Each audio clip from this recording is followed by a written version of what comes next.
Hello my dear friends and welcome back to another Star Wars news update. I'm very excited because today we're going to be talking about the Mando-verse. More specifically the direction of The Mandalorian and Grogu, Ahsoka Season 2, and eventually Dave Filoni's movie. I want to start by talking about a huge coincidence and Star Wars fans are connecting the dots. A couple of days ago, Temuera Morrison cancelled his Boston Fan Expo appearance and by coincidence travelled to the same location Emily Swallow was at. And at the time, there was some speculation they're doing something for the production of The Mandalorian and Grogu, but the fact they were doing that in the UK makes it very strange. It is set to film in California, so what would they be doing here in the UK? Well, it turns out this is not isolated, because Lee Inosanto, Shin Hati, Wes Chatham, who plays Enoch, and Genevieve O'Reilly, Chancellor Mon Mothma of the New Republic, have all cancelled their upcoming appearances at conventions due to, quote, scheduling clashes. Now there is always a chance this is a massive coincidence. After all,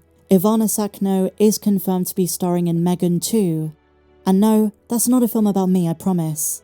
But the fact of the matter is, that movie's been pushed. It's still coming in 2025, so production might start soon. But you would imagine considering all of these actors and their characters are such a major part of where Jon Favreau and Dave Filoni's story is going, there is probably more to this. They might be doing something for The Mandalorian and Grogu or Ahsoka Season 2. Because why would Shin, who is in Peridea, feature in the movie by Jon Favreau? Unless of course they're doing another major crossover, which would not surprise me in the least. But even Jon Favreau's movie as well as Ahsoka Season 2 is building up to what Dave Filoni is cooking for whenever his movie comes out.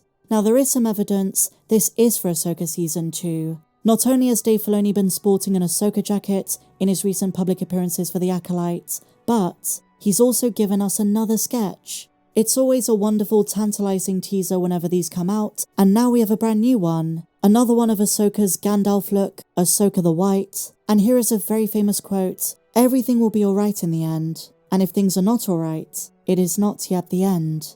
This quote, which is featured in many songs and across various films, is often attributed to John Lennon. But did you know, my dear friends, the first time it was used in a contemporary setting was by Fernando Sabino. It is believed to have descended from an old Indian proverb, and it's a great saying. It's very vague and doesn't really allude to much of the plot. That being said, this little breadcrumb could indicate something big is coming, and production might be sooner than we think. Is it just a mere coincidence all of these actors are cancelling things due to conflicts of schedule? And if it confirms Temuera Morrison is back in Mando and Grogu as Boba Fett, we have yet another major reason to be excited for this film.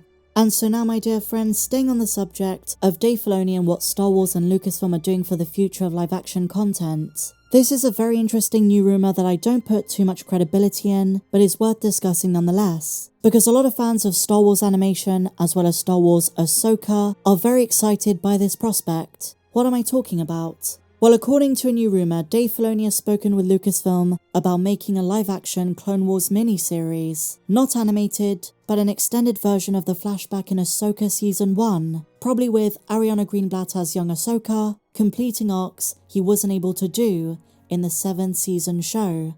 Now, should they do it? Well, to be honest, I would rather see a completion in animated form. Between The Bad Batch Season 3 and Tales of the Jedi, I think Star Wars animation has been killing it and doing a phenomenal job.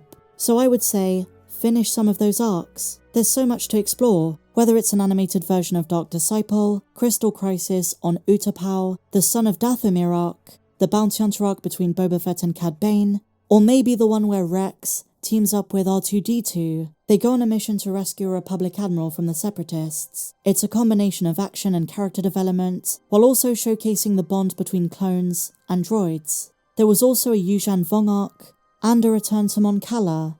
I think from Lucasfilm's perspective, they saw how popular the return of Hayden Christensen was, and they might want to capitalize on it. But in my opinion, they should do this in flashbacks. Continue to do it the way they've done it in Ahsoka, Book of Boba Fett, and Mando Season 3. It's got a bigger impact. But as I say, this is just a rumour.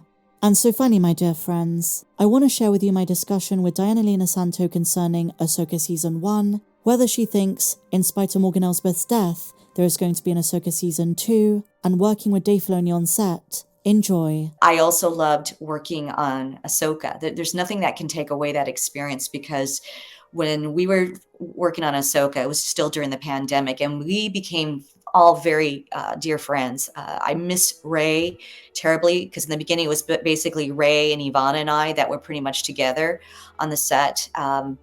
And we all formed a tight bond. You know, the joke was we were the bond of the baddies, and then it was fun when Lars came into the picture. So it was great to finally be with Rosario at the end and see Natasha, of course, because she had been floating through different episodes with me and Iman, and to kind of, you know, be together again, because the last time I really had a scene with her was doing the fight scene in Mandalorian.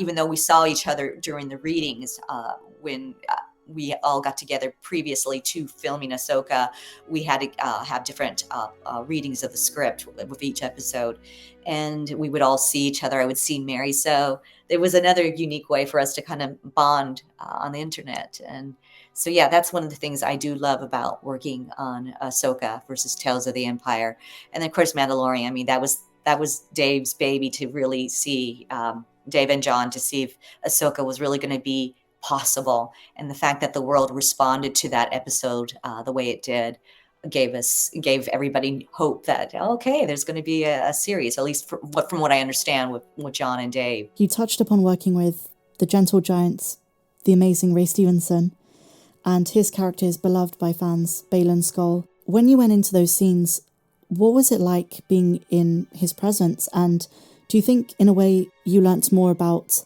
your character through his, if that makes sense? Because right from the first episode, it's like Morgan knows Baylan. She hired him as a mercenary. Yeah, you know, when I first met Ray in person on set, because again, we had seen each other previously through the internet. Our first scene together was the prison scene, and he is like the perfect dance partner as an actor.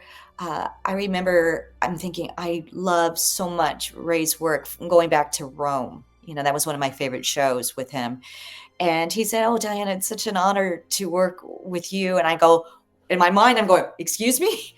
It's such an honor to work with you. And I told him that because, you know, the moment Ray enters a space, you could feel his presence. And my nickname for him was Poetry in Motion, because everything that came out of his mouth was so thoughtful, and it was like poetry. And he would always, add ideas, and Dave was always welcome to hear them. And, you know, he was like, again, I can't explain, but he was just the perfect dance partner. He elevates your acting when you're in a scene with him, because you kind of just know intuitively where these characters are and where they're going to go. And it was so, I was just so amazing to just have this, you know, a wonderful presence of a human being, to be able to just feel the different choices he was making in the moment in real time. And you knew that it was just making the scene richer and richer. And I loved it. You know, they're kind of teasing that he's looking for something on Peridia. Yeah, that, you know, they do keep all that information quiet. So we don't know. And we're discovering sometimes we're discovering the day of, you know, the shoot, that there might be certain choices that come up. And I'm like, oh, that's interesting. Because Dave is always there. He's so precise to fill in all those unique details that you didn't maybe know before, you know, and yet he's always open-minded about seeing what we can do and what we can bring. But yeah, we don't know anything about season 2. We really don't. So I don't. I have no idea. I'm assuming Morgan is gone, and that, you know, that's it. You know, that's why I was very happy that at least, you know, we have Tales of the Empire to kind of fill in her arc. And I love it now that I'm hearing people going, I didn't realize I needed to know Morgan's background, but I'm so glad now that I am seeing this, because now it helps them understand some of the choices she made, why she was so dedicated to Thrawn. And yeah, so that's all I know.